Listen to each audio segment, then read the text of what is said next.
that I can pay attention to.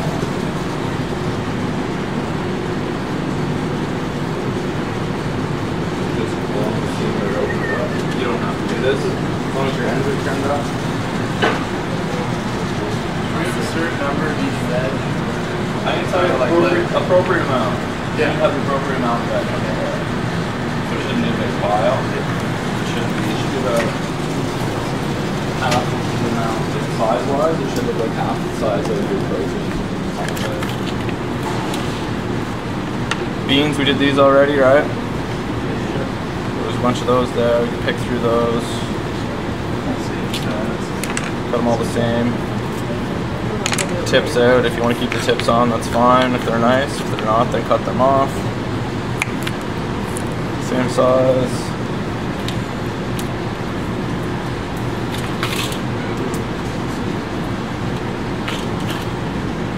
So I'm going to cook all these in a pot. You can use a small pan. But I'm going to do it after I cook my steak. So while my steak's resting, I'm going to finish up my vegetables. Okay? So those are meased up and ready to go. I'm going to cook them with a little bit of shallot and a little bit of ginger. I don't know if there's more ginger there. There should be enough here if you guys want to do this. It just takes a tiny bit. There's lots of shallots in there. I just want to get this stuff ready to go before I think I need some butter too.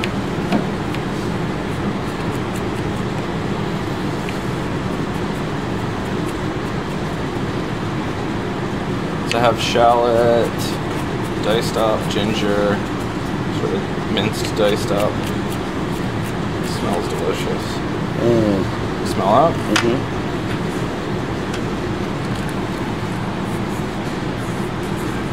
Use that. What's this? Water. So it's critical that you have your mise en place. You know that from working in the restaurant, but it's critical that you have all your mise ready before you start completing it. You can actually put that behind. Like scrambling? Yeah. Oh yeah. It's a good scramble. Alright, so my veg is cut. My béarnaise is ready to go. I have that ready to go. I'm gonna get a little nub of butter in a second. Those are ready to go. I'm gonna fry up my croquette and my dauphine now.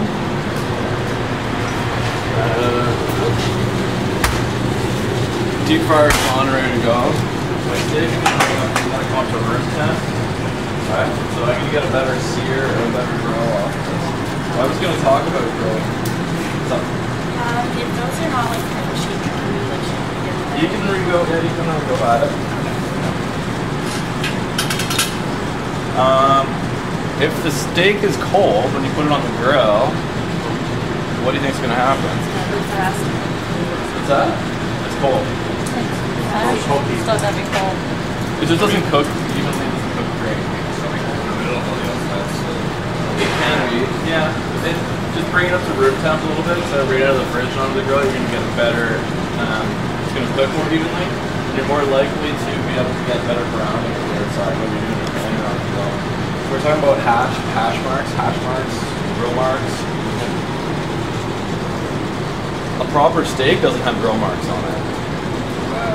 Yeah. No. So in school they seem to, and in crappy steakhouse they do. You go to a real steakhouse, you don't see grill marks. It's perfect Maillard, like perfect golden brown all the way over it. So we would actually, we might put it on a grill, on a char broiler, or on a grill, or on the shelf broiler, and usually it's finished on a plancha to make sure you get golden sear on it. But you go to a high-end steakhouse, there's no grill marks. So I just want to tell you that. So what do you We're going to do grill marks today because that grill, it doesn't work properly. A couple things to note, and I'll go over it again. If you have too much oil, we're going to oil this, we're going to oil that. But if you have too much oil on your steak, when you flip it, you're going to get flare from the flames, and it'll get this, what's that? Charcoal. You get a burnt oil flavor on your steak. Not a charcoal flavor, not a charbroil flavor, but a burnt oil flavor. Normal natural flames just hitting the meat are good, but natural flame or flames burning oil at any point, whether it's in a pan or on a steak, is not good. Savvy? Pardon my back for a moment, folks. I'm gonna do my Dauphine first. I have this little guy set up right here. It's a little pan with some paper towel. You guys can come around. Can you see back there? I apologize. It's just not safe to do it elsewhere. So, gently. I'm going to fix up my quenelle a little bit here because I don't like that little point on it. So I'm just fixing, see these little tails that I left on my quenelles? I'm just going to smooth those off like Brittany suggested. Fix them off. Yeah, those spoons were great for quenelles. Alright, so gently now, folks. Some of you have very liquidy. Yeah. And you'll see that it's going to be difficult to get this in here. I could oil this, or I could dip this in oil so it doesn't stick at all to my spatula. But these are set up nice, so. Now I want to make sure when I put this in that I give it a little shake pretty quick so they don't stick to the bottom as well, okay? So in my deep fryer.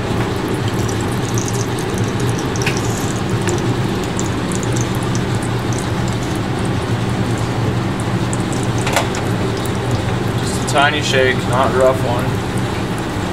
Very nervous right now. I'm looking for golden brown on the outside, and I'm looking to make sure that they don't explode. So if you have too much water in there, or if they're too wet, and some of you, your shoe base was wet, they won't go, well, they shouldn't explode out, but do be careful. Work around the deep fryer. But they'll just pop open, they won't be. Pardon? Pierogies are usually boiled. And then fried. And then, yeah, fried in the pan. I need to get in here for a second.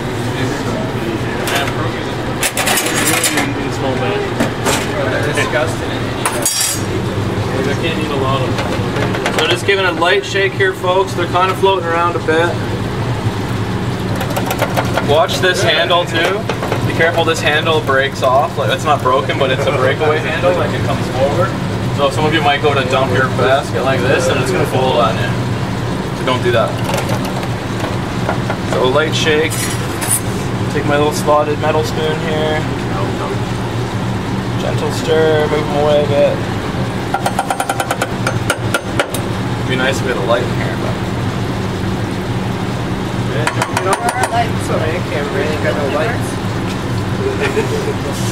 Your lighting crew, your sound. I can go home and get my light myself. Oh yeah, I could definitely fucking do it. I got lighting here. Oh yeah, it's so much better. So I'm paying attention here, folks. This is an important stage. So they will float. They'll float on you. It's like Gatorade. Yeah, well, I want to make sure that. I get the blue light, LED light. Oh, like that. Golden brown.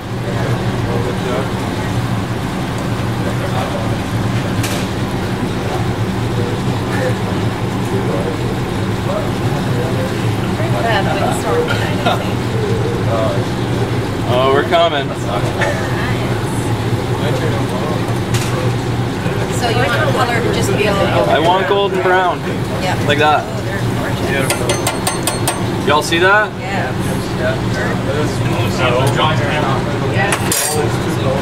Sorry. Gently out of my pan. Yeah, shit, perfect. Nice golden brown. I'm gonna do my croquettes now. Yeah, so I'm gonna flip those basket. Careful. Crispy, beautiful golden brown. They puffed a little bit, but not a lot. They didn't explode anywhere. Woo. Now I'm gonna go in with my croquette. So I'm gonna lay my croquette in my basket here, gently. Give them a little bit of space. Give them some space to work. That's in. In they go. That's what I was expecting the first I'll give them a second. I'll give them about 10 seconds and I'll give it a shake. Okay?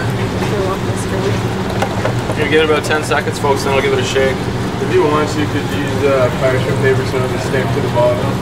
In the deep fryer? So we use with the electric browser. Parchment paper slips up, goes to the bottom. So you just put the fries down like that? Yep, right on the parchment paper. There it is. Wow, I didn't know you could do that. I ain't deep fried on parchment paper. It's not horrible. I've done it too with like wrapping things around dowels and stuff. I don't think it's necessary. No, yeah, I was just You're gonna, I mean, you're creating another situation where you're gonna have to pull the parchment out and stuff. So same thing here, folks. I'm looking for golden brown. I'm watching to make sure that my croquette aren't going to explode. If I see that they're starting to explode, then I'm going to take them out of the deep fryer right away and I'll finish them in the oven. So the key here is I want the golden brown out of the fryer right now, and I'm going to finish them in the oven after. oil flavor. What's that? Yeah, you get the deep fried flavor. And then grease. Not too. I mean, I'm getting rid of my excess grease here. So they're all floating. Now this is the point where you want to watch and make sure that they don't explode at all. There, see that? Wow. Just as you brought that out. See that? It was crazy. They whisper. Good thing I have extras. Oh no. Make extras, folks. Make all kinds of extras. Oh no, another one. So I have 2 that exploded. Oh man, well, I wouldn't get exploded.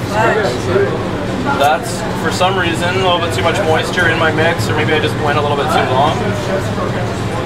Only 2 of them. Do you see? You watch them explode too. Oh, we got it on camera. Yeah. We videotaped that. So I was probably in there about 10 seconds too long. Oh, they look so nice though. Yeah. No, so you can move back here now. 2 of them. Luckily I have extras.